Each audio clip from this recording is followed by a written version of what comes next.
Something might pop up for you. Oh, no, I think we're good. All right, I don't know. So this is going live through StreamYard onto YouTube. I don't know if it'll actually show if anybody sends any questions or anything in. So if somebody is watching this and you send a question along, apologies if I've missed it. And then what I'll do is maybe I'll any questions that pop up I don't see, Andrew, I'll send your way, and I can always answer them in the comments later or whatever. But so I guess I should do the actual introduction stuff. So my name is Steve Stred. Some of you may be coming onto this from seeing some of my stuff. I've written a bunch of stuff, and this is, I want to say, the 5th year of doing some sort of Pyper mania. I don't have a trademark on the hashtag, so anybody could use it. And each year, essentially, I've tried to do something different to kind of celebrate the works of the guest that's over on the other side of the screen here, Andrew Pyper. Tonight is actually, we're looking at the 5th anniversary of your novel, this guy right here, The Only Child. It's I believe it's actually the 13th of May, so we're a few days early when it came out. But I thought it was a good idea when I was trying to think of stuff to do for celebrating Pypermania. The 5th anniversary of this comes, but something I frequently see on Twitter and Facebook and writing groups and all that stuff is, how can I write something new when everything's kind of been written already before? And I thought it kind of paired really well with your book. And so if you don't know who Andrew Pyper is, I'll let you introduce yourself in a second here. But for those who don't know, The Only Child, this guy follows a very interesting character, Lily Dominic. And within it, it's kind of a gothic, I guess it'd be fair to call it a updated gothic retelling or novelization of looking, kind of re-examining the myths around Dracula, Dr. Jekyll and Hyde, and Mary Shelley's Frankenstein. So, Andrew, if you want to briefly introduce yourself, and then when we had talked about doing this, we discussed it kind of being informal. So I do have some questions to kind of lead us, but for the most part, I think it's going to be more of a chat and then a discussion on what can you do in your own writing to take an idea and make it yourself, make it your own. Sure. Yeah. So, thanks, Steve. I'm Pyper. I'm sitting in Toronto right now, and I'm a novelist, and so kind of astonishing that it's been 5 years since The Only Child came out. It feels both longer than that, shorter than that.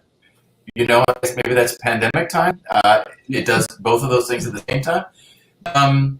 So in terms of The Only Child, it's a book that was sort of, the origin of the book was my rereading some of the classic foundational Gothic novels and just not looking for a book idea. It was just, something I was reading so many contemporary novels, and I thought, let's go back.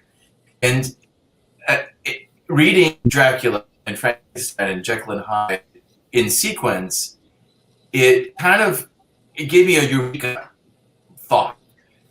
Whether it should have or not, I'll leave that for the reader to decide. But that eureka was, well, when you think about the modern monster, they take one of three essential forms: either the parasite / vampire, the dead brought back to life, the zombie, i.e. Frankenstein, or the psychotic, the serial killer, madman, i.e. Jekyll and Hyde. And these three novels kind of form the basis for that sort of trio of modern monsters in a way that I sort of felt was so foundational. And then the next question I sort of asked myself, well, what if all three of those books were actually originated or inspired by one figure? In other words, what if there's a monster kind of mythologically is given rise to all monsters? There's a real monster behind all monsters. and then I'll be wondering about who would that person be, what would be his story, and why would he be showing up today? What would be his interest in showing up today? And then after that, it was off to the races. For when you were writing this book, would this be one, like, I know I've read in some of the interviews you've done with it and some of the discussions we've had before about it. Was this one that you actually physically went and researched to these places, or was it drawn from previous visits? Because I know, like, in one of your interviews you discussed, I think it was in Hungary, you had an incident at a psychiatric hospital or something where you were chased by a dog, right? Yeah.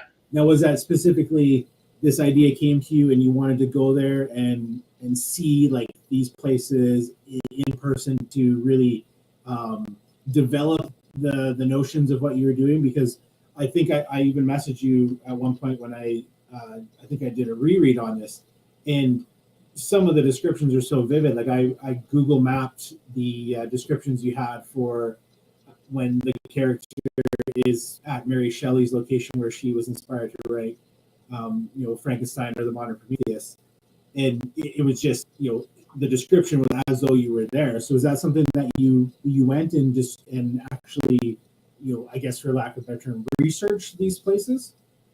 Yeah, no, precisely. I didn't go to Geneva to that particular city you're mentioning was Google mapped.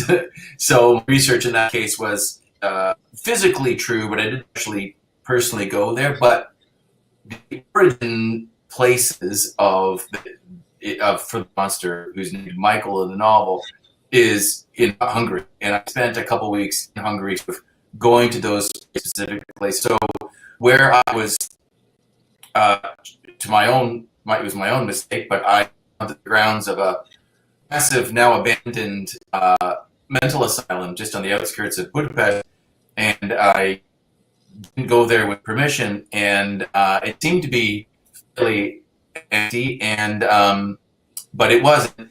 It was guarded by giant guard dogs, and so I was chased off this property. It was a pretty close call, actually, in hindsight, and incredibly stupid on my part. It was research of that. To me, I try to. Sometimes you get into stories that require book research, factual research, historical research, and there's no way around it. I do try to avoid that as much as possible because it's so many ways you can go wrong or make mistakes, or someone can catch you.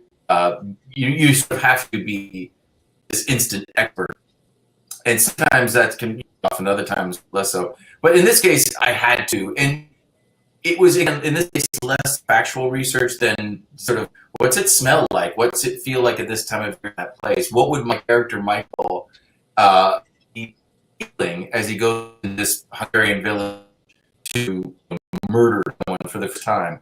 And that's the kind of research that I think is especially useful. Sometimes at best you can capture just a few details that you could never, I think, never stumble upon. Interesting.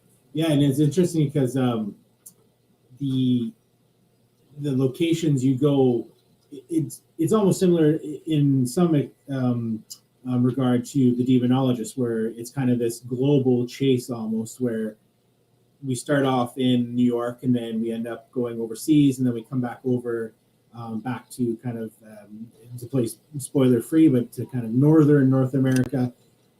So when you're looking at plotting that novel out, did you specifically choose the order of classic characters in that order based on geography, or was it more spontaneous as, here's the clue, Lily goes to this location, and then here's the clue, and then Lily goes to the next location? Was there like a rhyme and reason, or was it more spontaneous? Yeah, there was rhyme and reason, but of a it didn't have to be overly methodical. That is to say, Lily goes to these places, but not necessarily. She's being led as she's, and conducting her own investigation, and so it's really about her converging and meeting in a sort of a way that's fated. with this monster. But along the way, she got these origin points. So Hungary, where Michael, the monster, was created / born, to Scotland, where Stevenson wrote Jekyll and Hyde, to the sort of the different locations where these novels were kind of originated, all under the impression, the premise being that these authors were aided in the creation of these works of fiction by the appearance of an actual monster. And so Lily, in a way, is a literary detective. She's kind of uncovering a story about these famous novels that, even if you've read these novels, you would be surprised by, or you could behind story. And that's what makes it, I think, both in a way fantasy, but also deep gothic. The idea that that an idea is something that can be delivered to you by an external force with perhaps malevolent intent. I've always really liked that creativity and the act of creation has a dark side. That it's not just a matter of like, oh look, I made a painting of flowers, and it's like there's no way that creativity can do you harm. I think I always think that there's a counterpoint to benign creation. There can be, and so I've always been attracted to that idea of, as artists, we need to be careful about where our ideas come from. Yeah, but I mean, it's also interesting when you talk about the Gothic leanings, and by no means am I an expert on anything Gothic. And sometimes, like, I'll read a novel and then I'll look at what other people say, and they're like, "Oh, this was like a master class of 1800s, Gothic," and I'm just like, "Oh, I didn't know this was a Gothic novel in that sense."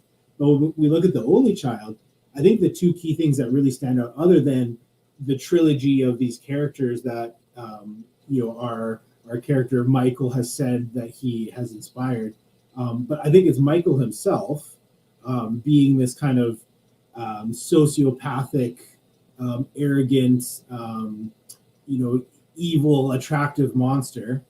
But then also there's Lily, who, in the plot line that you use there, it's almost like a taboo plot line where it's, she wants to find this guy because he says he's all of this, but he also says he might be somebody familiar, but then she's also deeply attracted to him and wonders if maybe this is, the love of her life that she should be finding.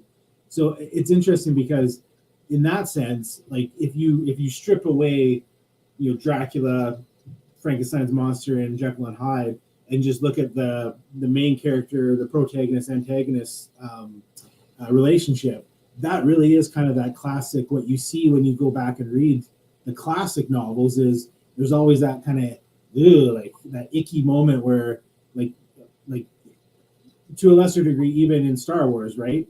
Like you have this moment where Luke and Leia, and you're like, oh, and then you're like, oh, that plays out in this, right? Where it's, time and time again, you almost forget because Lily's going on and on about how, chiseled he is and how can he be this old when he looks like this fantastic.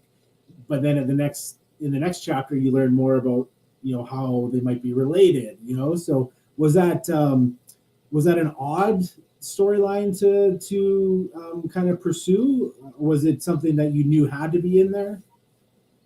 I felt it had to be in there in the sense that the Gothic in particular, as maybe sort of subset or category of horror literature, is about transgression. It's about breaking a law, and a lot of that in the Gothic can be about sexuality, about sort of wanting that which you ought not to want. And with The Only Child, that the idea of, am I attracted to someone who's not only a killer, someone who does bad things, but is someone who may be, in this case, in a very weird way, may be related to me. It turns out, sort of to not be a straightforward case of familial sex. And it's not even, I don't think sex happens in the novel as such, but it's about the psychological aspect of doing something that you are forbidden from doing. And I think we all know in ways that we are probably for good reason very private about. I think that is something that resonates. So that decide completely whether one has acted on it, or you probably in most cases ought not to have acted on these things. But the consideration of them through fiction, that's at the heart of the Gothic. It allows us to kind of, I think that's part why figures like the vampire, for example, is so appealing. That it's the vampire, even the most kind of grotesque manifestations, for many people are sexually exciting, and it's not so much. I mean, like it's exciting to eat people or drink their blood. No, not specifically. What makes them exciting is that they're the opposite to us, right? They exist at night. They go out and feed on allowable food, but what is forbidden to them. I think that's exciting to consider the possibility of doing what we ought not to do. For sure. And I think that kind of actually is a good springboard into a bit of the making a monster your own character, in the sense that, vampire fiction is, I think I just saw recently that it's the 125th anniversary of Stoker's Dracula. I mean, vampire fiction's been around for a long time. So if you were looking at doing something with a vampire, in your case, you specifically tackled kind of the most famous vampire of all, and you reimagined it. So when you were looking at that and having Michael be the guy who says, "Hey, this was based off of me," and a lot of us have seen, Vlad the Impaler, and and stuff like that. Did you approach it trying to make it as far away from kind of even that mental classic image of Lugosi with the long black robe, or his name's gone for me right now, the gentleman who was in the Dracula movie with Keanu Reeves, fantastic actor, and Gary Oldman. Yes, thank you, Gary Oldman. With the big white wig and kind of that that fancy French kind of feel. Same with like when you look at Tom Cruise and Brad Pitt in Interview with the Vampire. Did you purposely try to push away from that and focus on making Michael the inspiration, but a very different character, or did you try to embrace it and put that within his demeanor and the way that he kind of approaches? Because he's, like I said, he's very arrogant. He's that guy who walks into the room and no matter who's in there, he's the most attractive guy, and he's the most muscular guy, and he just exudes that arrogance. So was that like a process over a few drafts? Was that this is how he'll be from day one? I think I always knew that Michael had a very interesting origin. He is in part demonically possessed. He has what we would call today sort of a split personality disorder and violent sort, and he is a sort of a vampire, and he was created out of something that was dead. So he is he's an accumulation of all of these origin stories into one being, one man. But he's actually fairly grounded, and he's one physical being that's been around for 100 years, walking around, sort of on the run, a singular monster. He's jealous, though, of what the writers he came in contact with did with him. The mythology they created. You were just talking about, vampires, right? And how there's so many different versions of them, whether they're, sort of rat-like monsters, or whether they are these glorious sort of Renaissance figure, intelligence, and the rice vampire. So many. And this enrages Michael, because he knows, at least he purports to argue, that I'm the source of all this. This is where it all comes from. But that's a very common experience. I think as writers, we've all had some experience of perhaps writing about someone that we know in our lives, and perhaps they recognize themselves, even though it's completely different, even though it's fiction. They recognize, hey, that's me, but here's all the ways that you got it wrong, or we never halfway, and then you point out, well, no, it's fiction. It's fiction. I'm just using this as a starting point, but that can sometimes anger people. And so Michael's, so angry about this because he says there wouldn't be any monsters for me. I live in anonymity, and that frustration, that sense of like I gave birth to the Gothic, but no one recognizes me, is the frustration. It's a very artistic frustration of like I'm brilliant, no one recognizes me, right? Like I think as writers we can all sort of recognize that energy of being under-recognized. Yeah. And that's what shapes Michael's monstrosity, is he's kind of an unrecognized, uncredited artist. No, that's a good point. And it's interesting because you mentioned it, and you never once really within the book do we actually get Michael's origin. We never really get, this is exactly how he came along. You can kind of piece some of it together, especially when you look into the portion where he's discussing Mary Shelley and all of that. But even then, with Mary Shelley within the book, and again, not to play spoilers, and if anybody's come along, only child, he says that he saw her and he watched her while she was doing this, and then she talks to him, and so it's interesting because he would be in theory the kind of the original inspiration for a lot of the zombie stuff too, right? This guy brought back to life, and he kind of comes along.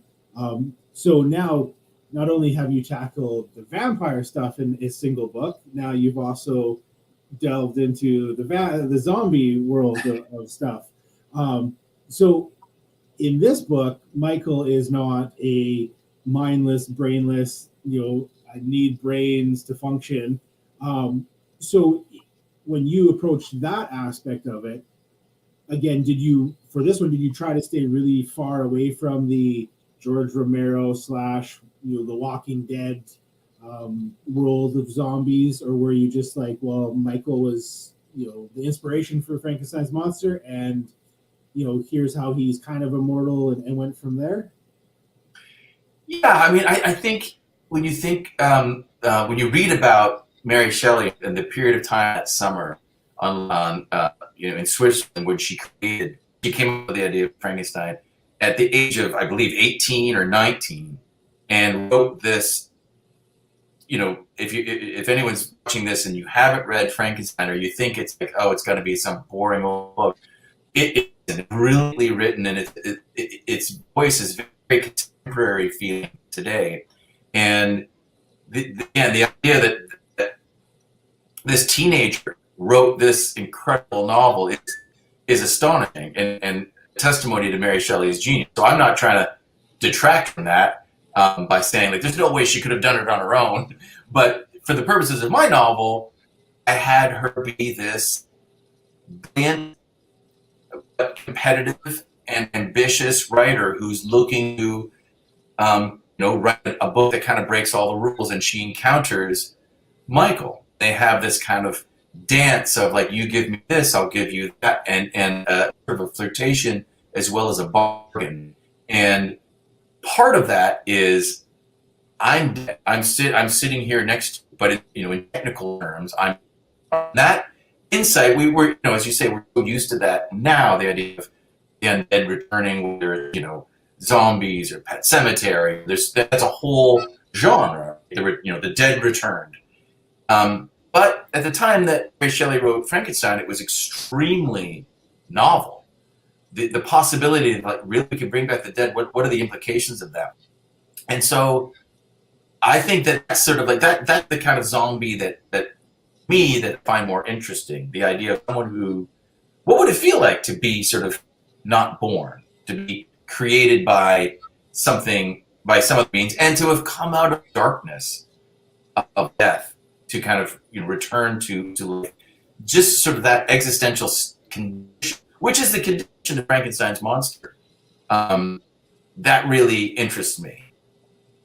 Yeah, and it is, like you said, it is interesting because too, I think at the time when she wrote it, and people can definitely correct me if I'm wrong, but I'm pretty sure even her writing about that was an illegal idea at that time, because it kind of went along with early anatomy and science, and people grave robbing to get cadavers to do all this, and it was right around, I think, not too long after Grey's Anatomy came out. So even for a female writer, a woman writer, to come up with this idea, who we're not talking she's 30, 35, 40, who's that young, and her was it her husband or fiance was a really well-known writer at the time too. So she was really pushing the boundaries to even come up with this, let alone put it onto paper and physically release it. Yeah, well, it was, I think, I'm going to get this not entirely right, but it was published in certain editions under her husband's name, Percy Shelley. In part, there's a debate about whether that was because, for the reasons you're saying, women, especially young women, weren't really socially allowed to publish their own books under their own names, or was it Percy kind of like realizing, holy shit, this is amazing, I'm stealing it. Shelley was an odd character in his own right, without not getting into him. But yes, the whole what Mary did was transformative from the ground up. The concept, the execution, the publishing it under her own name, being a young woman whose first novel is this horror novel about the dead coming back to life. It was just, it's hard to think of a contemporary novel that would be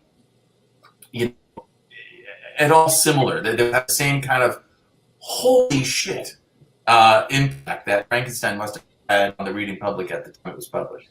Yeah, and I mean, a time machine would be really neat to go back and see even like the first live author reading of some of that, to see the reactions, and just especially if it was her standing up there and doing this, it's amazing she wasn't excommunicated or burned at the stake or anything. I wonder if she even did that. Like, was there was she allowed to kind of stand for audiences and say, here's my novel, I'm going to just do what we're doing right now? Like, I don't know whether that even happened.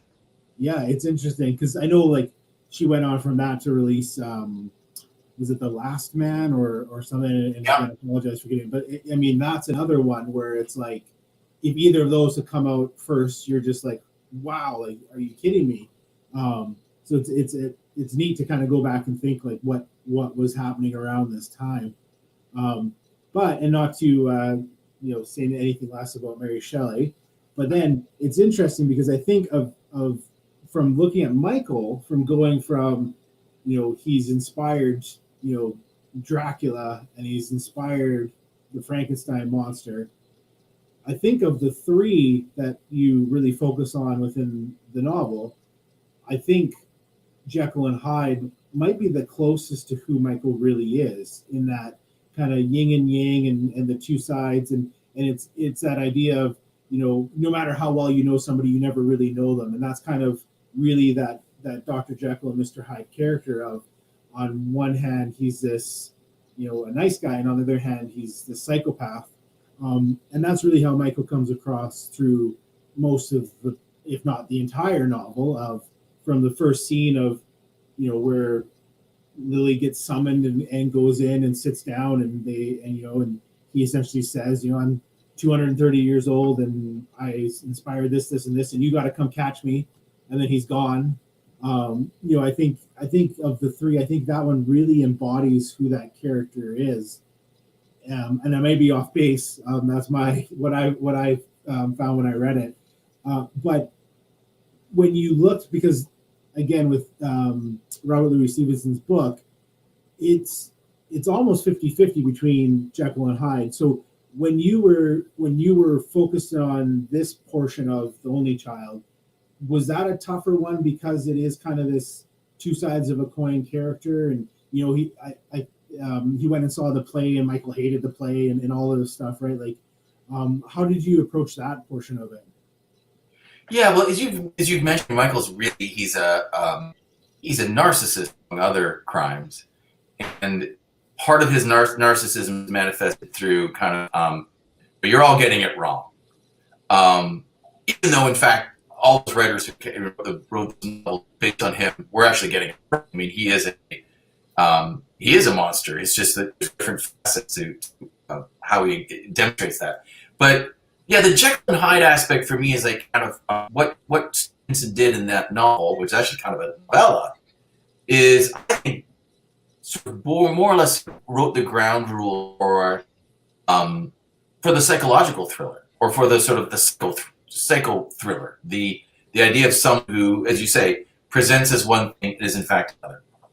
And you're right, that's Mike's core. He is someone who aspires to be a creative artist, but he can't. He's missing that part of a soul that allows him to do that. He wants to be a sort of a romantic figure, a lover, but he's inhuman. He can't have that kind of connection. He wants to be famous and recognized, but he's anonymous. He's just like a rat, running through the night. And so that division, there's something just deeply bifurcated about Michael that aligns him with a figure like Jekyll and Hyde, who is literally one thing at the same time another. It's too. We don't have time to sort of get into it much, but it's interesting how, in some ways, in real life, these authors around the time that they were creating these works had kind of strange things going on in their lives. Like, I wouldn't say all the way of being supernatural things, but odd. So Stevenson, for example, when he first was writing the first draft of Jekyll and Hyde, he had terrible nightmares, and so much so that his wife was very concerned about him, and he burned a first manuscript of Jekyll and Hyde. In this, he was not in a good place, and so it's easy to kind of speculate that it was either a part of Jekyll and Hyde in Stevenson, or that there was some outside. He felt like he was under threat around the time. It was people coming into his room, and he was having these visions. So it's not a huge leap of imagination to wonder if there really was a Michael, visiting Stevenson in Edinburgh at that time.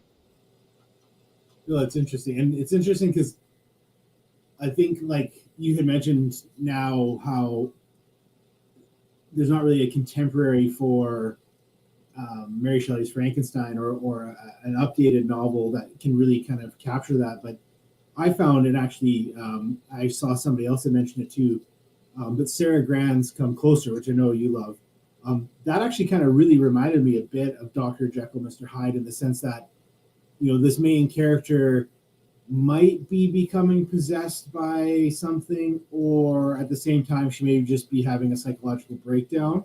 And it actually kind of reminded me a bit of because I read Dr. Jekyll and Mr. Hyde when I was like 13 or 14, and you start coming into some of these books and you want to be like, the cool guy. So you're going to read all these old classics. And I remember reading it, and at the time I was like, oh, okay, whatever, that was great. And then I reread it, probably 5, maybe 6 years ago, and obviously a better appreciation of it, being a bit older and having some, we'll call it life experiences, I guess. But yeah, it's interesting because I really got that feeling of something's happening, but the reader never really knows what's happening, and I really felt that with Grant's Come Closer. Yeah, it's funny that novel Come Closer. It's interesting how that was being, even in recent time. Like, it feels like even in the last year or two, has been rediscovered, or a lot of people like you and me. So, writers of horror fiction, as well as appreciative readers of horror fiction, are rediscovering that novel in a way that I think really great literature classics kind of organically accumulate a readership and an appreciation over time. And I think it's wonderful because it's a deserving book and very readable. I mean, it's not a highfalutin literary book. In fact, it has a lot of humor in it, and it's very short. And there's a couple sort of funny comic pieces. But the way that Sarah Grant kind of captures the idea of being possessed, of having something disrupt your life, and how akin that is to what we understand of, and if we've known any people close to us in our lives who've had psychological breaks, it feels like that. It feels like your life is invaded, and it may not be. And that's why I'm fascinated by that. Is there a line between, look, we know this is all psychological, these are sort of psychiatric or physiological events, and the supernatural explanation for them is archaic and dismissed it. It's not real. It's not scientific. Kind of more of the feeling of well, why does it have to be either or? Like that there are two pieces, there are two elements on the same spectrum, and so what one is what we might call position, or no, that's impossible. There's no such thing as humans.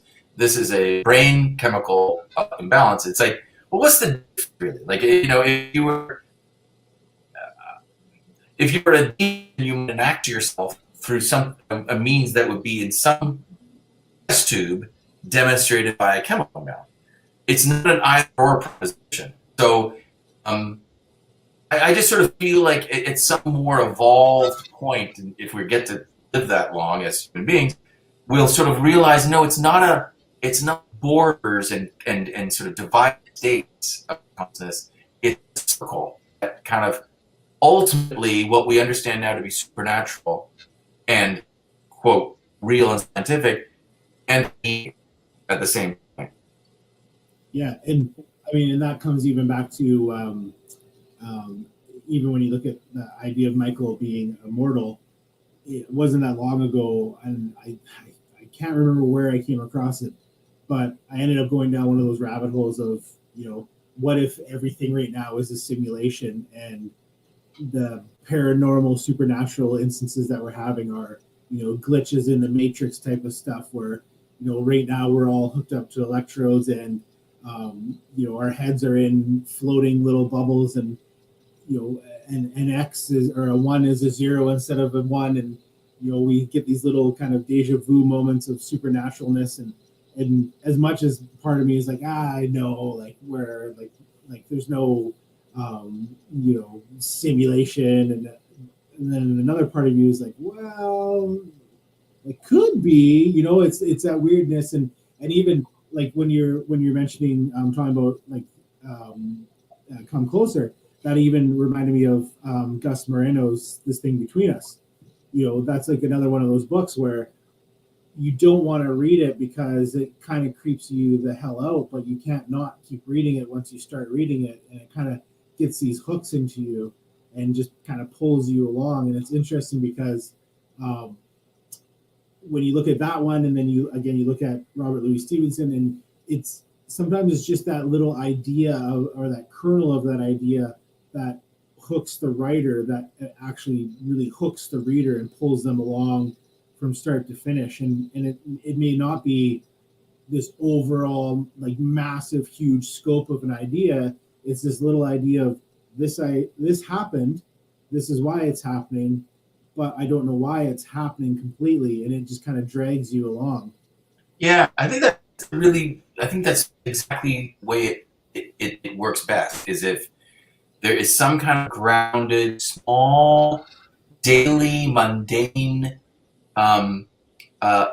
glitch, as you put it, or what is monstrous other than the unnatural? That's probably how it's defined, right? The monstrous is the natural, but that begs the question: well, what is the natural? How confident are we in living our lives and understanding that it's the natural state of things? Anything that's not like my normal spectrum experience must be unnatural. Well, there, I can admit there's an enormous amount of things I don't know. In fact, I mean, there's so little that I do know and feel confident in saying this is nature, this is solid. And the more I read, and maybe the smarter I get, certainly the older I get, I recognize how much I don't know in a more profound way. So in space I don't know can exist what is natural, but what I would currently understand to be unnatural. So, and so, yeah, I mean, I sort of feel again as I move along through life, and also as an author, that I feel energized, excited by not necessarily that everything we understand to be supernatural is real. I'm not making that argument, but I'm saying I'm constantly reminded by how little we as human beings know about the way the universe works and what is possible, what we deem to be possible and impossible. The gulf between what we know and what is actually a full case of knowledge of the universe is just sort of laughably unthinkable. So when I encounter people who are like, well, that's not real, there's no way that exists, it's like you sound like someone who could possibly know that. Yes, yes. um, and and it's funny because that's actually how to be one of these annoying hosts of some of the stuff. That's actually how Lily starts. In The Only Child, and because I don't want to get it wrong, I'm going to crack this open, and it's still my favorite opening line of any of your works. The very first line is, "She was awakened by the monster knocking at the door." And it's interesting because when you look at how the story flows, not only does that pertain to a very big part of her life, her past, as well as the ending of the book, it also pertains to Michael showing up and doing this. And with the way that the book flows, did you ascribe to having her have a big profound change with how she looked at Michael, or what she believed that he was saying?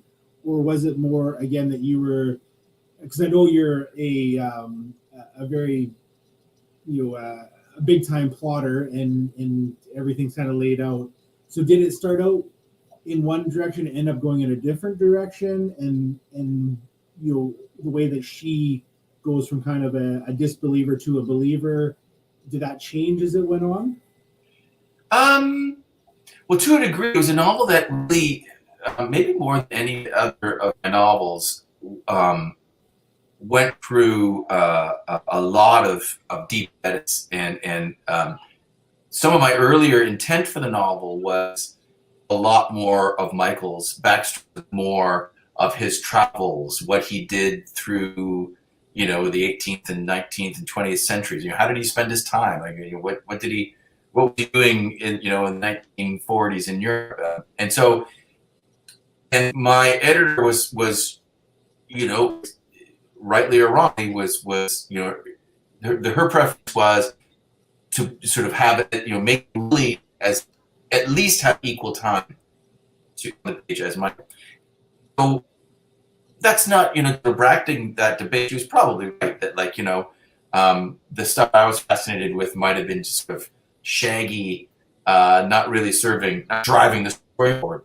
But in a way, and without sort of being spoiling the story, but I knew at the very beginning I wanted it to turn out to be an origin story. What seems to be one origin story, Michael, here's the monster that gave rise to all monsters. Turns out to be there's another kind of there's another monster out there, or we can all become monsters of our own kind potentially. That sort of singularity of Michael blooms this kind of, oh, wait a minute, there's one, or it's, to quote Star Wars again, right? It's sort of like, what is it, Darth Vader at the Star Wars, but there is another. And that kind of plurality blooming from a singularity, I knew, I wanted to play with that. That's interesting because it's also, if we look at kind of the novels leading up to this, I think this would be really your first one with a bread and butter, in the flesh, bad guy. Lost Girls, The Lady of the Lake. It was there, but it wasn't something that like shows up and will attack you. Trade Mission, Wildfire Season, those are very much man against nature with kind of other elements in there, and even Killing Circle. All of those books, The Guardians, which I should know this, but I think came after, maybe before. This is embarrassing, but it's okay. I don't remember. But so and then The Demonologist. All of these books leading up to it, there wasn't really this physical bad guy. And the book right before this, The Damned, that would probably be the closest with Ash and her presence. But again, and not to spoil that one, again, not a bread and butter physical being who's right there who says this is what you need to do or I will kill you. So did you find it was a very different approach to having a real character versus a I'll call it an alluded to character who's the bad guy in it? Yeah, I think it was hard. For me, the difficulty was not so much conceptual. It was balancing something that is impossible, right? A guy who's immortal and he's part vampire, part undead, sort of demon. I mean, it's on the face of it, of course, it's like that's preposterous.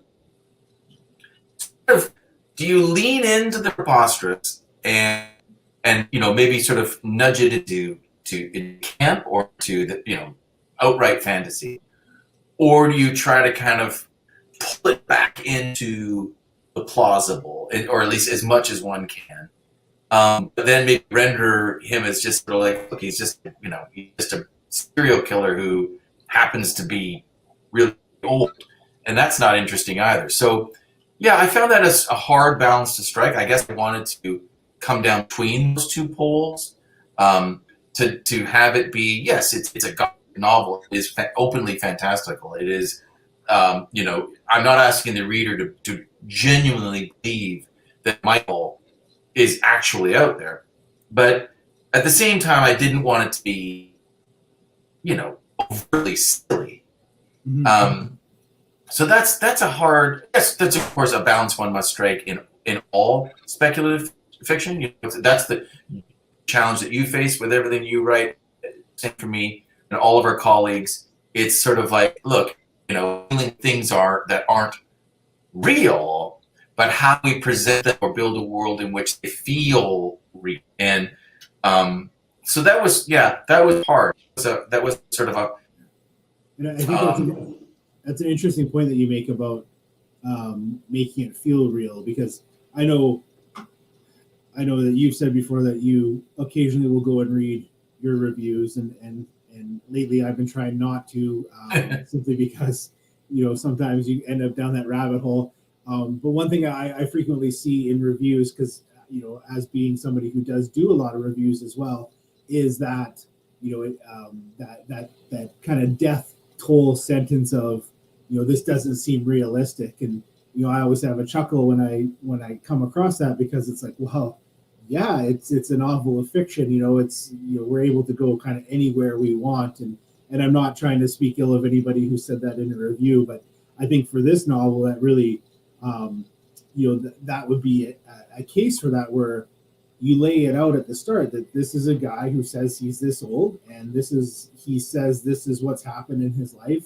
And I think, if anything, if you make it to that part and you keep going, you've kind of signed up for the whole ride. You're not, you've read the trailer, or the teaser. It's time to keep going with it. And then what I'll do is I'll jump off from that to because it's funny that you said that it was a different approach, because after this, then essentially your next two releases, or next two, we'll call it physical releases, once again you kind of go into the world of non-tangible bad guys with the homecoming, which was more of that what the hell's going on, and then the Residence, which has a bad guy, but again it's not so much of a completely there in person tangible bad guy. But then you come back around to that with the Audible with Oracle when you have the Bone Man. And I the first time when I was listening to it, and Joshua Jackson goes into his fantastic Bone Man voice, which I will not even attempt to try to emulate. I really thought it was interesting because part of me really was like, oh man, like this could be somebody that Michael was, like the way that character is. And I don't imagine Michael influenced it, but when you were now looking at doing the Bone Man in Oracle, and now I don't know if this figure appears in upcoming Dream years, but what did you look at doing for basing the Bone Man off of? Was that more a local folklore story? Because I know you had based it in a small northeastern city or town. Yeah, I think what we have in common, actually, now that you mentioned it, is I think a ghoul, where it's in the a physical material ghoul like Michael, or a ghost, a spirit, a malignant spirit like the Bone Man. What you want to create, or what I want to create, is someone who can be intimate with the characters, in the sense, I don't physically, sexually intimate. I mean, in the sense of get in your head, that someone knows you, and maybe knows you in a way that you really wish they didn't, or that you shared an experience that is one experience that you really don't want to return to, so that they're close to you, not in a friendly, but they're close to you in a way that's just unavoidable and malignant. And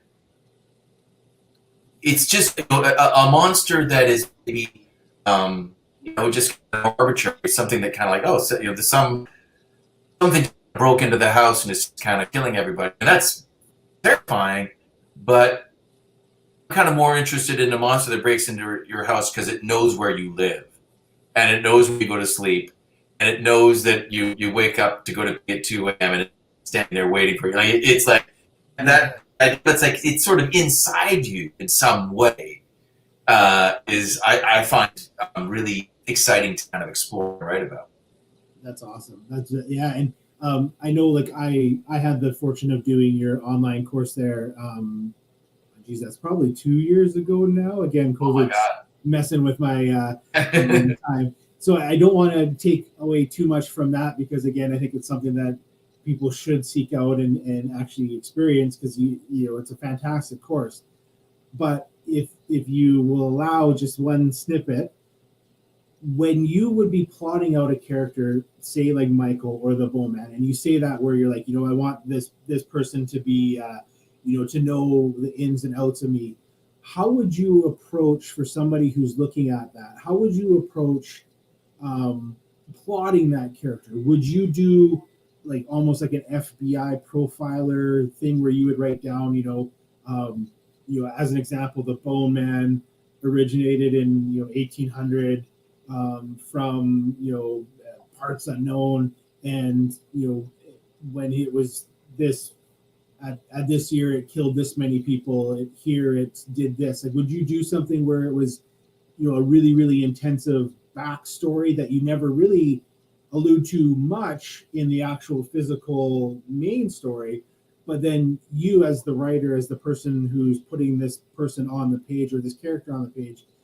again, literally everything about them? Or would you simply say, what, we know he's horrible, we know this character has all of this backstory of doing bad things, so that justifies everything that they do going forward?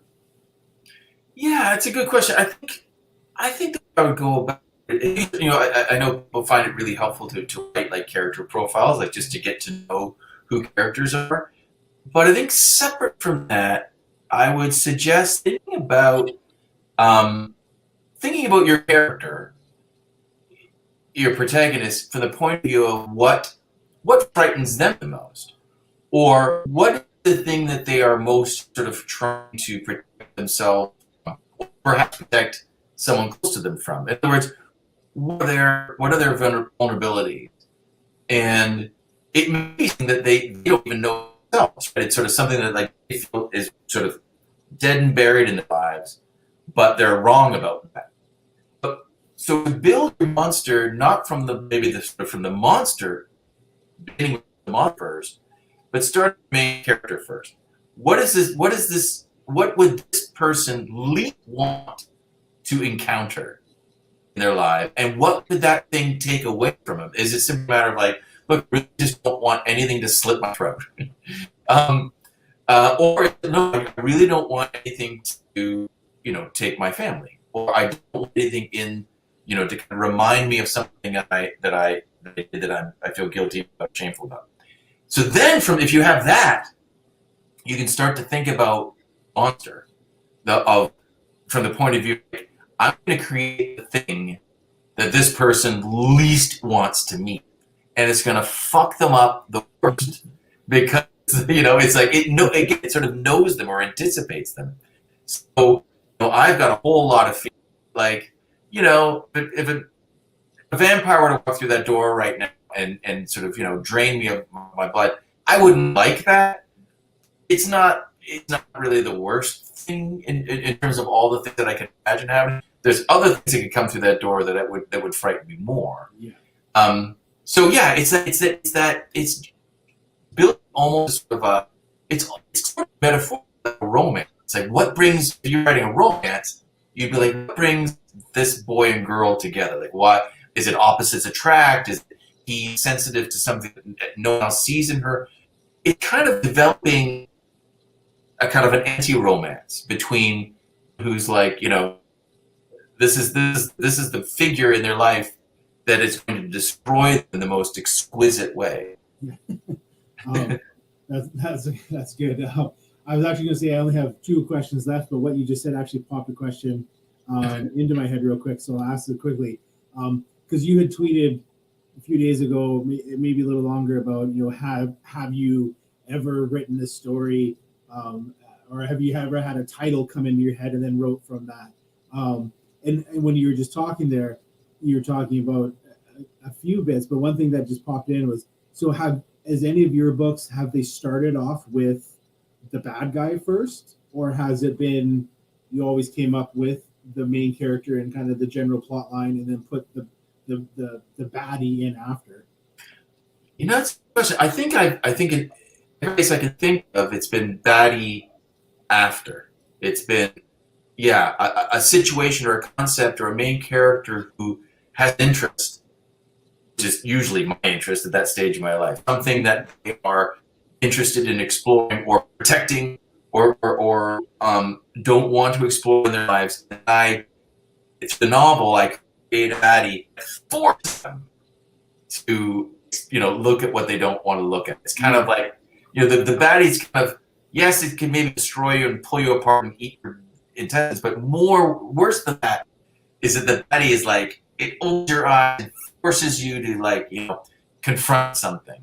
And so you can only write a baddie like that if you know what your main character needs to confront first. Yeah, no, that makes sense, right? And it is almost the same as what you had said about, have you ever written something based purely off of the title, which could be an incredibly daunting idea, or writing kind of test or something for people, because that you don't have anything, you just have the title there. So same idea, if you just have the bad guy, what's everything around them. So then, okay, 2 last questions. So I would say, out of all of your releases, I would think The Only Child would be the toughest one to actually film, because of Dracula and Frankenstein's monster. But saying that, if it was something that you were able to go through the whole process and everything, did you write this with anybody in your head of who would make a great Lily, who would make a great Michael? Because I know when you read it, you do give some description, but it's not like Lily's 5'8" and 135 pounds, and you don't physically give that, but you give enough that you get a good mental picture of who what she would look like in your head. So yeah, did you have anybody in mind that you were thinking like, man, that's like, and maybe even later on after the book was out and maybe you're watching something and you're like, wow, that's Michael? I don't. Yeah, I don't. I didn't sort of imagine a Michael at that point of view. Usually, I don't think about characters in that kind of physical casting. It can be conversation. Sometimes the book comes out and you're like, who do you see in that role? Oh, it's the question comes to you fresh. You haven't really thought about it. In this case, I didn't think about Michael, but I guess I always had sort of a Lily in mind. Because I always saw her as petite and like a ballet dancer's physique, and kind of woman who would be very easy to dismiss in the sense of like, oh, she's small, she's just a little wisp of everything. And over the course of the story, she becomes someone that you'd be very wrong to dismiss. Yeah. But, and I can't remember now the actor's name, but she was in that Stieg Larsson movie with Daniel Craig, and she was sort of dragon tattoo. The girl with the dragon tattoo, right? Yeah, and she was the leather computer whiz woman on the motorcycle. Can't remember her name, but that actor. Yeah, I can picture her now too. And yeah, that actually, that's pretty close to who mentally what you picture, right? Yeah, I think she would be, someone like that. But like I into the idea that Lily being, to me, Lily can be a tall, dominant kind of figure. She was always someone who like you could maybe overlook, and the idea of like Michael's someone you couldn't really overlook because more just a bigger, more sort of a bigger presence, and Lily was sort of in that sense sort of the opposite of him, but I always saw her very physically in a particular way. No, yeah, that's fair, and that's also, I mean, I don't have a lot of experience in the real world with forensic psychologists or psychiatrists, but I could also see that being one of those really solid, sitting on the other side of the table in this crazy institute where she was working, and all of these worst of the worst wouldn't take her seriously, and then she just lays the hammer down, right? So yeah, that's interesting. So then last question before I let you go, and once again thank you. Just a heads up, because next year I'll probably be doing something else crazy for the 6th Pyper Mania. Next year is your 10th anniversary of the Demonologist, so we might need to discuss something about that. Steve, you're like my life clock. yeah. Sorry for that. It's and if you want to find out more, head over to the AndrewPyperArchives.ca. But with the way that The Only Child finishes, and even with the way Wildfire Season is, and Lost Girls, and your love of let's call it Canadian locale and kind of Northern Canada locale. Are we going to be getting another novel soon, hopefully soon, where we get kind of that Northern exposure experience again? Oh, that's a good question. I don't know how soon, because that's out of my hands. It's not for me to decide. But yes, there's decided. I think that you, Steve, that I was reading, like you were commenting how you find, like, in terms of things, the forest and the woods to be the scariest. Yes. and you're not alone, right? I'm kind of, I same way. Even though I love the woods, it can be under some circumstances the scariest place. So yeah, no, I've got what I'm working on has a very scary, very weird forest. So you're gonna, yeah. Hopefully you'll like that. Oh yeah, no, I'll be excited, sadly that now means that I know exactly what Amanda will be bombarded with for home about talking about this. Yeah, no, thank you again. It's all like I always say, I really appreciate it. I know I'm somebody who's always taking up your time, so I appreciate how generous you've been. I know we are, what are we, 9 days out from Oracle 2, the Dreamland Yeah. is coming. Right now, Oracle, the first part, simply titled Oracle, is free on Audible. So if you haven't checked it out, definitely recommend it.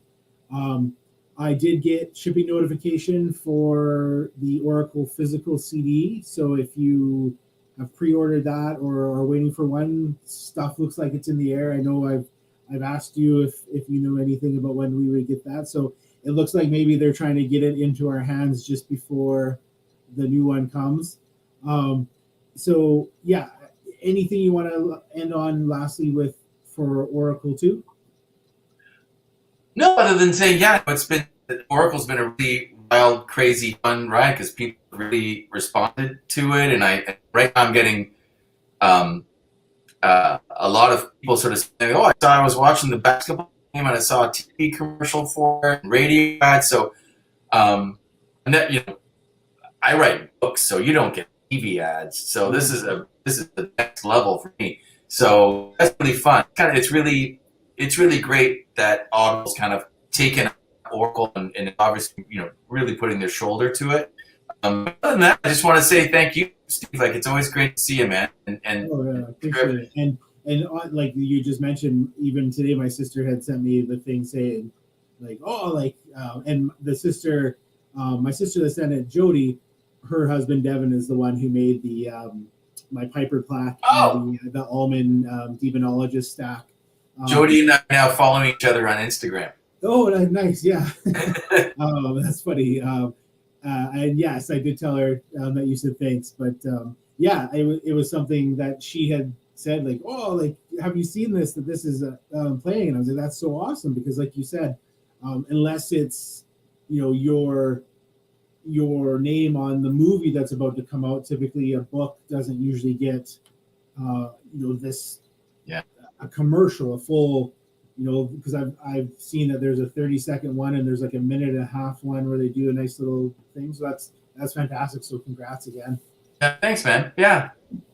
Awesome. So for everybody that tuned in, thank you so much. Again, we had chatted about The Only Child. I'm reading my Andrew Pyper shirt. I should definitely. Yes. Yours is on the way as well as Heidi's. And yeah, I'll leave it at that. So thanks again, and have a good night, and we'll chat soon. You too, man. Take care. Take care.